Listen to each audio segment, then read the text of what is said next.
Ikalawang kabanata. Nais kong malaman niyo kung gaano kalaki ang paghihirap ko para sa inyo.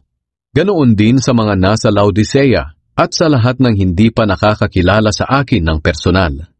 Ginagawa ko ito para palakasin ang loob ninyong lahat at pag-isahin kayo sa pag-ibig. Sa ganoon, malalaman at mauunawaan nyo ng lubos ang lihim na plano ng Diyos tungkol kay Kristo.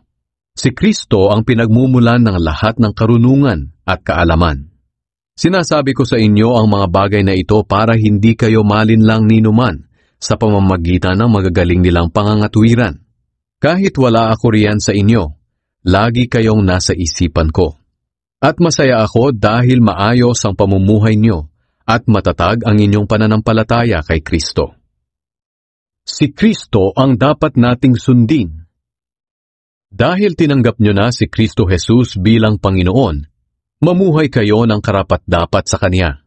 Patuloy kayong lumago at tumibay sa Kanya. Magpakatatag kayo sa pananampalatayang itinuro sa inyo at maging mapagpasalamat din kayo.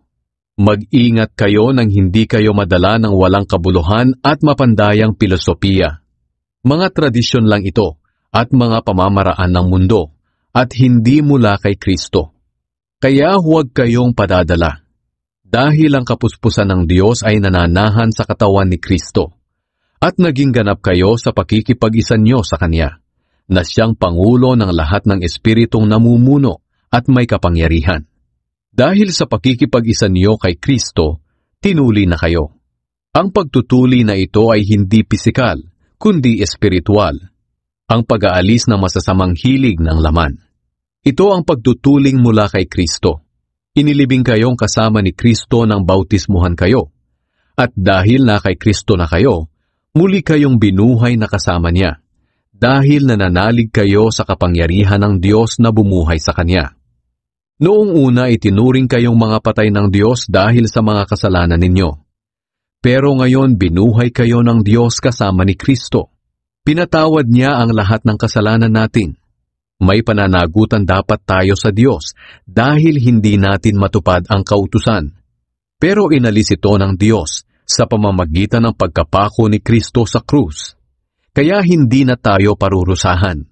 Doon din sa krus nilupig ng Diyos ang mga espiritong namumuno at may kapangyarihan, at ipinakita sa lahat na ang mga ito ay bihag na niya. Kaya nga huwag na kayong padadala sa mga tao na nagsasabi sa inyo kung ano ang hindi dapat kainin o inumin, o kung ano ang dapat gawin tuwing kapistahan, pista ng pagsisimula ng buwan, o araw ng pamamahinga. Anino lang ang mga ito ng inaasahan noon na darating, at si Kristo ang katuparan nito. Huwag kayong padadaya sa mga taong humihikayat na kailangan ninyong pagkaitan ng sarili nyo at sambahin ng mga anghel.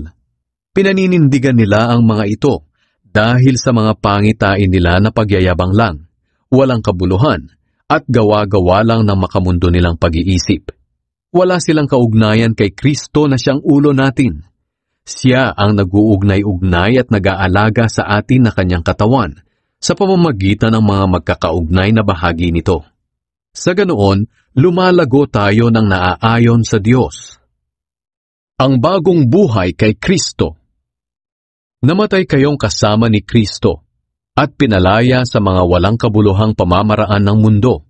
Kaya bakit namumuhay pa rin kayo na parang mga makamundo? Bakit sumusunod pa rin kayo sa mga tuntuning tulad ng huwag hahawak nito, huwag titikim yon, huwag hihipon yan?